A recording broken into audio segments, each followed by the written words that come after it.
Hello and welcome to Kamen Rider Recap, the only show where TV will talk to you about a TV show. Today is the beginning of the end. Or the beginning and the end, because today we're going to take a look at Kamen Rider Agito. Kamen Rider Agito is about three people, Soichi Tsugami, Makoto Hikawa, and Ryo Ashihara. Their lives and fates start to intertwine as a new enemy, the Lords, emerge and start killing people with seemingly paranormal abilities in strange and impossible ways. These three people become vastly different riders and fight for the sake of humanity and for themselves. Agito's story is one that's difficult to summarize. Having three protagonists with independent plots that dance around each other before converging means a very involved and complex story. These complexities aren't a bad thing, however, far from it. The separate stories of Soichi, Makoto, and Ryo move pretty quickly as the three of them grow into their powers and figure out the mysteries in their life and how it's all connected to the Lord's motives. Though you could skip the movie if you wanted. Agito marks the return of the mid-season Rider movie with Kamen Rider Agito the Movie, Project G4, a movie about a new mechanical rider suit, dubbed G4, along with the military group that created the suit, and a girl with special powers. It's a pretty decent movie as far as Rider movies go, but the reason I say you can skip it is because it's also the beginning of the non-canon Rider movies. Most of the movies after this point up to Decade are non-canon with their show's story, which I'll address a bit more later. Also, I should probably bring up the contention between Kuga and Agito's possibly shared continuity. Most people are split on the issue, some saying the two seasons take place in the same world, and some saying they don't. The official word is that they don't, but that's hard to enforce when Agito references Kuga twice within the first few episodes. The unidentified life forms are brought up when the police are briefed on the appearance of the Lords, and the G3 suit is modeled after Kuga. It's pretty much inconsequential to enjoying Agito overall, whether you think it continues on from Kuga or not, but it's definitely a discussion that comes up when Agito is mentioned, and I'd be remiss not to bring it up. Ultimately, though, you can make that call for yourself. To get back on topic, a lot of time in Agito is spent on character development. This time around, though, it's more because the story is focusing on three different protagonists and requires in-depth characters to make the transition between storylines more fluid. On Soichi's side, we have Professor Yoshihiko Misugi, his son Taichi, and niece Mana Kazaya, who took Soichi in after he was discovered on a beach with amnesia. Soichi works as a housekeeper for them and tries to do as much as he can for the family that's taking care of him while being compelled to fight the Lords by his mysterious Agito powers. Makoto has the G3 squad, consisting of Sumiko Ozawa and Takahiro Omura, who support him in battle and when dealing with the police department's decisions. When not combating the Lords, Makoto and the crew have to deal with the machinations of Toru Hojo, a detective in the police department who tries to either shut them down or take over the G3 unit. Ryu is accompanied by no one. Though Ryu reaches out to friends and loved ones repeatedly, they shun or turn him away after learning the scope of what he's involved in and the transformation he's undergoing. He does, however, cross paths with the other main and side characters very frequently as he investigates his father's death and its connection to the Akatsuki-go boat incident. There's a ton of other characters that appear throughout the show, each bringing a host of problems and answers and connections between the three main riders. I like the more character-driven rider stories when they have a good reason for their interactions, as well as fleshing them out, and Agito usually delivers on that really well. The enemies this season are the Lords, called the Unknown by the police. They resemble humanoid animals and travel in packs of 2 or 3, each pack containing lords of a specific animal species, such as snakes or large cats. Each lord also has a halo over their heads that they can sometimes pull weapons from and that appear when they're defeated. That, combined with the ritualistic hand motions they make before each attack and the wing-shaped brooches on their chests, give an inkling to their true nature, though I won't go into much more detail here. They're eerie, terrifying, and very effective villains. Agito has a ton of deep, introspective themes: spirituality, self-discovery, the question of what constitutes identity, human nature, all wrapped up in a myriad of mysteries and a sprinkling of supernatural phenomena. It's pretty heavy if you stop and think about it. However, it feels more like a bonus for the older audience watching, as most kids probably aren't pondering the existential questions that Agito poses at times.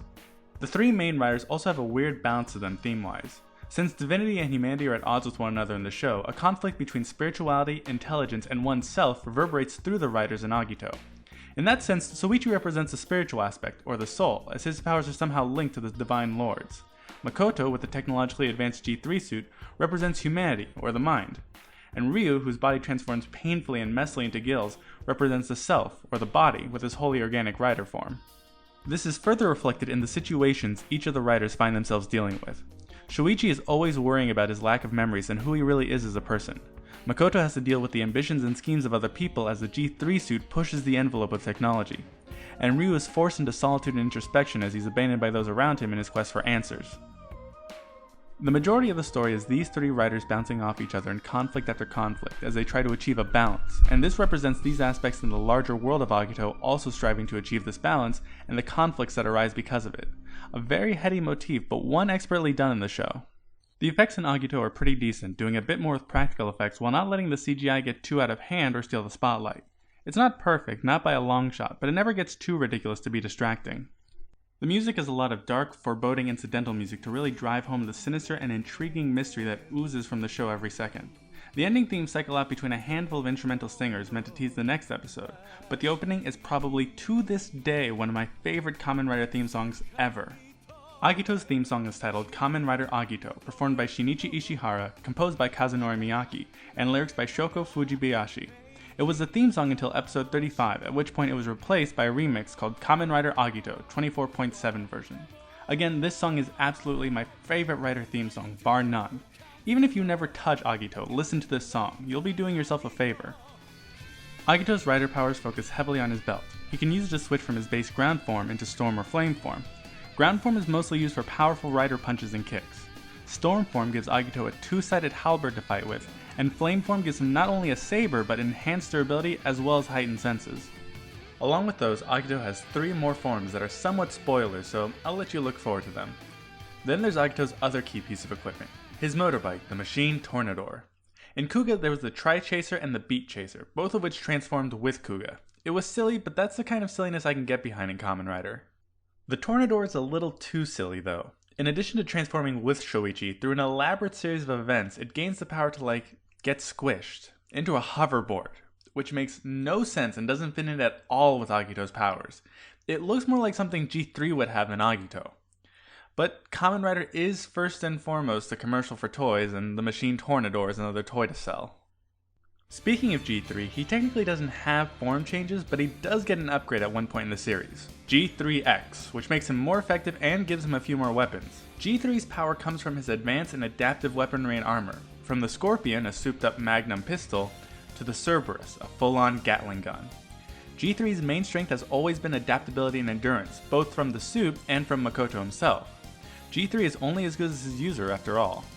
Which brings us to Gills, whose entire body shifts from human to rider form.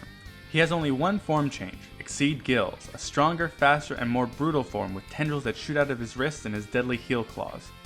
Very much like Amazon and Shin before him, a brutal, savage rider. He fights with no reservations and uses the most of the powers that he's manifested. There might be a few more surprises in store through the course of Agito with regards to the riders themselves, but far be it from me to spoil any of that for you. Agito, G3, and Gills are pretty spectacular. They each bring something different to the table and are visually really cool designs. Only in Agito will you get to see such diverse riders like this together in one spot. Save for the crossovers, of course. Agito's got a few drawbacks though. For one, there's a lot of subplots centered around the side characters that come and go. It can be a lot to keep track of sometimes, and if you miss an episode or even part of an episode, you'll probably miss something important. There's also instances of characters just not talking to each other, and that leading to wild misunderstandings that could easily be avoided. Granted, Agito doesn't do this as badly as some future writers, I'm looking at you, Fies, but it's still frustrating to sit through. Agito also heralds the beginning of my 2 least favorite writer traditions, the non-canon movie and the movie-exclusive writer. Project G4 is pretty much non-canon as the events of the movie are contradicted by the series and also largely have no impact on the plot. In addition, G4 never shows up in any actual episodes of Agito. To be honest, I couldn't care less about G4 or the movie, but this starts a trend that really grinds my gears in later seasons. Though to be perfectly fair, the fault of later seasons and their movies shouldn't reflect badly on Agito. Just, if non-canon movies and writers annoy you in Agito, then it's probably going to get worse from here on out. Agito is a bit of an acquired taste, but if you stick with it, it's a fantastic season. It's got a good story and characters, a pretty interesting and mysterious plot, and enough funny moments to outweigh the heaviness. I wouldn't start with Agito, but definitely make sure you take the time to see it. 2 riders down, 14 to go. So join us next time on Kamen Rider Recap, where we step into the looking glass with Kamen Rider Ryuki. In the meantime, please let me know what you thought about this recap in the comments below, and I'll see you next time.